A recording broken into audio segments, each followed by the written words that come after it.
ये कहानी है प्रेमा की, जो अपनी दो बहुएं सुधा और नीलम के साथ शांति निवास में रहती थी।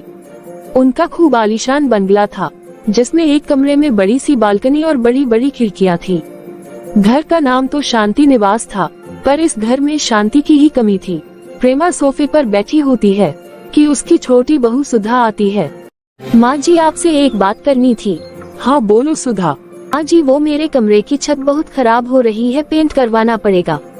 सारा पेंट पपड़ी बनकर मेरे बिस्तर पर गिर रहा है, तो मैंने सोच रही हूँ कि जब तक मेरा कमरा ठीक नहीं हो जाता, तब तक मैं बैल्कनी वाले कमरे में शिफ्ट हो जाती हूँ। हाँ बिल्कुल बहू, तेरा घर है, जहाँ ठीक लगे वहाँ रह ले। ठीक है माँ जी, तो मैं आज ही शिफ्ट हो जाती हूँ। अरे सुधा, एक मिनट रुको। क्या हुआ दीदी? माँ जी, मेरे कमरे का एसी सही से काम नहीं कर रहा है। कितनी बार ठीक करवा लिया, पर अभी भी सही से नहीं चल रहा है।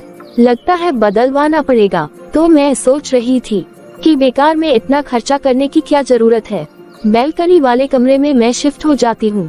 वाह दीदी, तुम तो बड़ी चालाक निकली। जाओ जाकर कोई और बहाना ढूंढ के लाओ। बहाने में बना रही हूँ कि तुम। वैसे तो तुम माँ जी को पूछती भी नहीं हो। आज कमरे के लालच में कितनी मीठी बनी हुई हो, तो आप कौन सी कम है? आप भी तो माँ जी की सुनती नहीं हो, आपके जो मन में आता है वो ही करती हो। सुधा और नीलम दोनों कितनी देर तक बहस करती रहती हैं, चुप होने का नाम ही नहीं ले रही थी। प्रेमा को ये देखकर गुस्सा आ जाता है। अरे चुप भी करो, इतनी छोटी सी बात को खींचकर कहाँ ले गए? मेरे सर में कब से दर्द हो रहा है। सोचा कि कमरे में जाकर आराम करूं, पर ये तुम दोनों के होते हुए कैसे हो सकता है? कितने दिनों तक एक कमरे को लेकर सुधा और नीलम के बीच का झगड़ा खत्म होने का नाम ही नहीं ले रही था। फिर एक दिन, आज तो मैं बैल्कनी वाले कमरे में शिफ्ट हो ही जाऊंगी। देखती हूँ मुझे कौन रोकती है। कौन क्या रोकेगा, मैं रोकूंगी। मैं इस घर की बड़ी बहू हूँ, हमारे कमरे पर मेरा हक है। बड़े होने का मतलब कोई है कि सब आपका है। वैसे भी माँ जी ने मुझे बोल दिया है कि ये घर मेरा है और मैं जहाँ चाहूँ वहाँ रह सकती हूँ। ज्यादा हवा में उड़ने की जरूरत नहीं है। अरे अरे, तुम दोनों फिर से शुरू हो गई। माँ जी देखिए ना, दीदी कब से बिना मतलब के बहस कर रही है। अच्छा बताऊँ तुम्हें? चुप करो, बहुत हो गया तुम दोनों का। ये सब बैल्कनी वाले कमरे की वजह से है ना, तो मैं आज उसका किस्सा ही खत्म कर दूंगी। मम्मी जी, मैं आपकी छोटी बहू हूँ ना, आप वो कमरा ना मुझे दे दो। नहीं, मुझे चाहिए। खबरदार, जो आज के बाद उस कमरे का नाम भी लिया, मैं आज ही उस कमरे में ताला लगा दूंगी और तुम दोनों में से कोई भी उस कमरे में नहीं रहेगा। कमरा नहीं हुआ, पता नहीं क्या हो गया, जी का जंजाल बन गया। मम्मी जी, आप ऐसा नहीं कर सकती। क्यों नहीं कर सकती? तुम दोनों से पहले ये घर मेरा है, समझ आया? यहाँ मेरी मर्जी चलेगी। चुप करके दोनों यहाँ से चली जाओ और अपना अपना काम करो। प्रेमा की बात सुनकर सुधा और नीलम गुस्से में मुंह फुलाकर अपने कमरे मुझे चली जाती है। कुछ दिन तक घर में शांति रहती है, लेकिन ये सब कितने दिन तक चलता है? सुधा और नीलम चुप बैठने वालों में से नहीं थी। घर में आज कोई नया मेहमान आने वाला था। प्रेमा अपनी दोनों बहुओं को बुलाती है। सुधा, नीलम। जी माँ जी, आप बुला रहे थे? हाँ, मैंने ही आवाज लगाई थी तुम्हें ये बताने के लिए कि आज मेरी जेठानी यानी कि तुम्हारी ताई सास आ रही है, और उनके सामने कोई ड्रामा मत करना। वो घर की बड़ी है, उनकी सेवा करने में कोई कमी मत छोड़ना। माँ जी, आप चिंता मत करो, हम आपको शिकायत का मौका नहीं देंगे। हाँ माँ जी, आप बता दो उनको क्या पसंद है खाने में, मैं वो ही बना दूंगी। ऐसा करो, दाल चावल और आलू की भुजिया बना लो, और हाँ, साथ में थोड़ा अचार, पापड़ और सलाद भी बना लेना। तुम्हारी ताई जी थोड़ी बीमार रहती है, तो वो हल्का खाना ही खाती है, और खाने में भी उनके कोई नखरे नहीं है। जो भी खिला दोगी चुप करके खा लेंगी। जी ठीक है मम्मी जी। दोनों बहुएं अपने अपने काम में लग जाती है और ताई जी का आने का समय भी हो जाता है। दीदी आप आ गई? हाँ, जैसे तैसे करके आ गई। दीदी आओ बैठी। जब से तेरे बच्चों की शादी हुई है, तब से अपनी बहुओं को नहीं देखा। हाँ दीदी, आपने ठीक किया, बहू देखने के बहाने से तो आप आ गई, नहीं तो आपने कहाँ आना था। प्रेमा, ये कैसी आवाज आ रही है? कौन लड़ रहा है? दीदी तुम्हें क्या बताऊं, दोनों बहुओं की आवाज सुनकर आप ही अंदाजा लगा लो कि घर का क्या हाल है। शांति निवास का सिर्फ नाम ही रह गया है। अब इस घर में अब पहले जैसी शांति नहीं रही। तू क्यों चिंता करती है? मैं आ गई हूँ ना, सब ठीक हो जाएगा। हाँ दीदी, अब आप ही कुछ कर सकती है, पर मुझे तू सब कुछ शुरू से बता। आखिर ऐसा क्या हुआ है कि ये दोनों एक दूसरे को काटने को बैठी है। जेठानी के कहने पर प्रेमा दीदी को सारी बात बता देती है। अच्छा, तो ये कलेश बालकनी वाले कमरे का है, पर उस कमरे में ऐसा क्या है जो दोनों एक दूसरे की दुश्मन बन गई हैं? दीदी कुछ नहीं, बस उस कमरे से बाहर आने जाने वाले सब दिखाई देते हैं। पास में बाजार है तो सामान बेचने वाले भी बहुत निकलते हैं, और दोनों शॉपिंग करने के पीछे इतनी पागल है कि शॉपिंग करने के लिए दोनों के हाथ भी नहीं थकते। और कमरे में बड़ी बड़ी खिड़की है, इसलिए कमरा बहुत ठंडा भी रहता है। तू अब देखती जा इनको मैं कैसे लाइन पर लाती हूँ। तू ऐसा कर प्रेमा, अपना सामान बंद कर और कुछ दिन के लिए मेरे घर चलिया। जब मैं बोलूँ तभी वापस आयो। ठीक है दीदी, जैसे आपको ठीक लगे।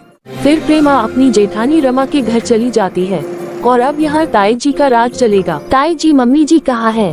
उसे मैंने अपने घर भेज दिया है। जब तक मैं यहाँ हूँ प्रेमा वहाँ रहेगी। क्या बात है ताई जी, जो हम न कर सके वो आपने कर दिखाया। क्या बात है बहू, तुम बड़ी खुश हो रही हो अपनी सास के जाने से। और क्या मतलब है तुम्हारा इस बात का?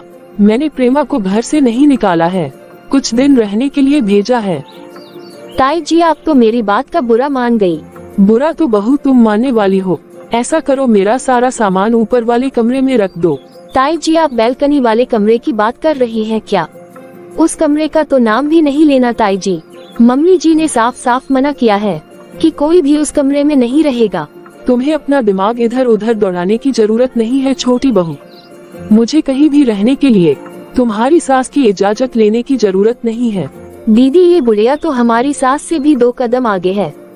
चुप करो सुधा, अगर ताई जी ने सुन लिया ना तो तुम्हें भी इस घर से भगा देंगी। और हाँ, कान खोल कर सुन लो, जो इस कमरे के लायक होगा उसको ही ये कमरा मिलेगा। मैं जिसको एक बार ये कमरा दे दूंगी तो हमेशा ये कमरा उसका ही रहेगा। इसका मतलब अब ताई जी को पटाना पड़ेगा। ये जैसा बोलेंगी मैं फटाफट से कर दूंगी। फिर तो ये कमरा मेरा ही समझो। अगर यही बात है तो ये कमरा तो मैं लूंगी। फिर रमा जो काम बोलती, सुधा और नीलम जल्दी से वो काम कर देती। कितने दिन ऐसा चलता रहता है। एक दिन रमा अपने कमरे में बैठी हुई थी और नीलम चाय लेकर आती है। ताई जी, चाय पी लो। दीदी, ये आप क्या कर रही हो? ताई जी को डायबिटीज है और आप इनको इतनी मीठी चाय पिला रही हो। ताई जी, लो आप ये कॉफी पियो। सुधा, कॉफी में भी चीनी होती है, ये क्या तुमने ऐसे ही बना दिया? दीदी, कॉफी में चाय से कम चीनी डलती है। आप मुझे मत समझाओ, तुम बात ही ऐसी कर रही हो, मैं बोलूंगी नहीं क्या? कोई जरूरी नहीं है, आप चुप रहो, वो ही सही रहेगा। सुधा, तुम्हें बहुत स्मार्ट बनने की जरूरत नहीं है। तुम्हें बिल्कुल भी बात करने की तमीज नहीं है। आपने कभी अपने आप को देखा है कैसे बोलती हो? अरे चुप करो दोनों। एक तो मेरा सर दर्द से फटा जा रहा है और तुम्हें बिल्कुल भी शर्म नहीं है। मुझे आराम करने दो, ना मुझे चाय पीनी है और ना कॉफी। रमा दोनों बहुओं पर बहुत गुस्सा करती है, लेकिन दोनों पर कोई असर नहीं होता। बाहर जाकर भी दोनों कई घंटे तक एक दूसरे से लड़ती रहती है। अगले दिन सुबह रमा अपने कमरे में परेशान बैठी होती है। ताई जी, आपको क्या हुआ? आप कुछ सही नहीं लग रही है। हाँ बहू, पता नहीं मेरे इस तरफ बहुत दर्द हो रहा है। दर्द हो रहा है तो आपने मुझे पहले क्यों नहीं बताया? मैं आपको समय से डॉक्टर के पास ले जाती हूँ। आप ऐसा करो, जल्दी से मेरे साथ डॉक्टर के पास चलो। दीदी, क्या हुआ है ताई जी को? सुधा, ताई जी की तबीयत बहुत खराब लग रही है, मैं उनको अस्पताल ले जा रही हूँ। क्या दीदी कुछ नहीं हुआ होगा? इस उम्र में ऐसा होता रहता है। नहीं सुधा, फिर भी चेक करवा लेना चाहिए। आजकल कोई बीमारी बताकर कोई आती है, एक बार तसल्ली कर लूँ तब मुझे चैन पड़ेगा।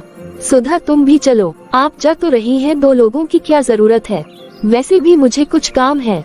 रमा सुधा की बात सुनकर हैरान रह जाती है। नीलम ताई जी को अस्पताल ले जाती है और दवाई दिलवा कर घर ले आती है और बिना किसी स्वार्थ के दिन रात रमा की सेवा करती है। समय से खाना बनाकर भी खिला देती और सुधा से लड़ाई झगड़ा भी नहीं करती और कुछ दिनों में रमा एकदम ठीक हो जाती है। बहू, तूने मेरी बहुत सेवा की है। ताई जी, ये तो मेरा फर्ज है। आप इतनी बीमार हो गई थी, मुझसे देखा नहीं जा रहा था।